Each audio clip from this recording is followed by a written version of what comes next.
Ang alamat ng Bulkang Mayon, ang unang bersyon.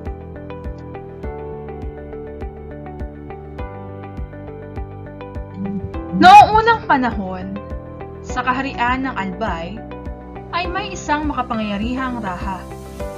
Siya ay may anak na kaakit-akit na ang palayaw sa kanya ng mga tao ay daragang magayon, na ang kahulugay magandang dalaga.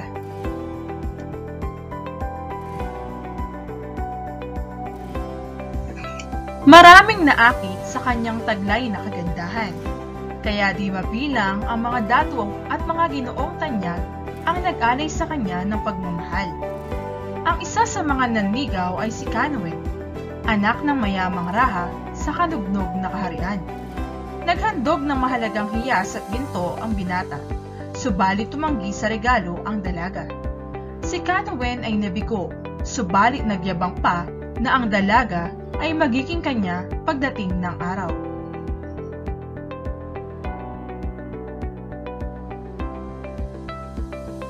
Mula sa malayong Katagalugan, narinig ni Gat Malaya ang nabalitang kagandahan ni Daragang Magayon. Marami siyang mga pagkakataong makaniig ang paraluman, subalit nagkaroon ng mga sagabal. Minsan, malapit sa munting ilog, nakita ang dalagang namumupol ng bulaklak. Kinamaya-mayay, ang binibini nagtampisaw sa batis. Ang binatay nagparinig ng himig na masayang awit upang matawag ang kanyang pansin. Nagkatitigan sila at ang binatay nginitian.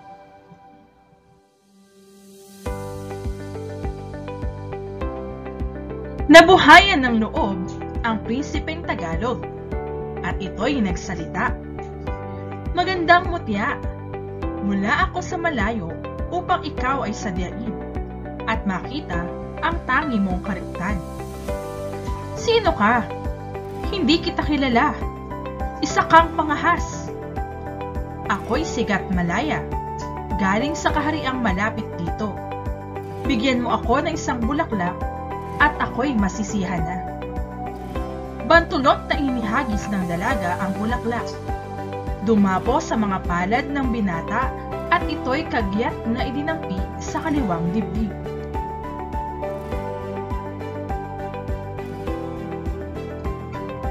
Maaari ba kitang makitang muli? At nagsimula ang maraming tipanan ng dalawa sa makasaysayang batis. Isang araw, mungkahi ng lalaki. Kita'y iniibig. Tayo'y pakasal. Ngunit ang raha, ang aking ama, may alinlang ang paliwanag. Dapat niyang malaman. Huwag kang mag-alala. Hihingin ko ang kamay mo sa kanya.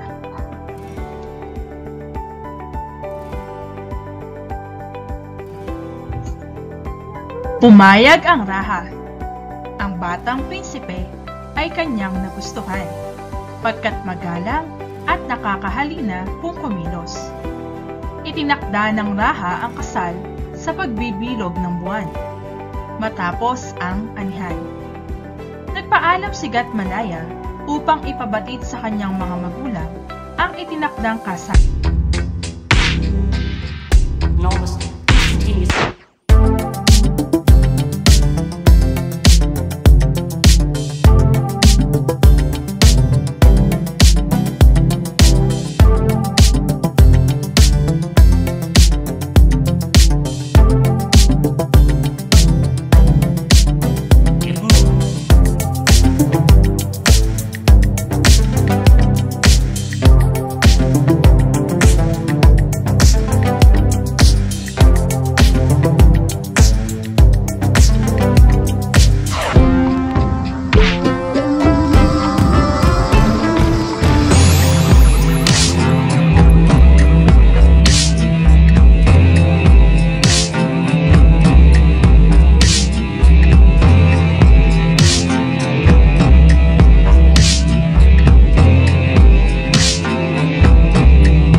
pagsing-ibig. Nagluksa ang Raha at ang buong palasyo. Ipinag-utos niya na ang dalaway ilagak na magkasama sa isang hukay. Lumipas ang mga araw, himala ng mga himala, ang lupa sa puntod ng libingan ay tumaas hanggang sa ito'y maging bundok. Napakaganda at perpekto ang hugis. Tinawag itong bundok ng Mayon bilang alaala kay Daragang Magayon.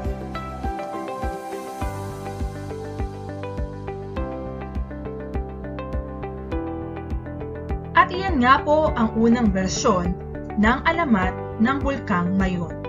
Ngayon ay ating alamin ang kahulugan ng ilang mga matatalinghagang salita o mga hindi pangkaraniwang salita sa atin na ginagamit sa ating pang-araw-araw na pamumuhay.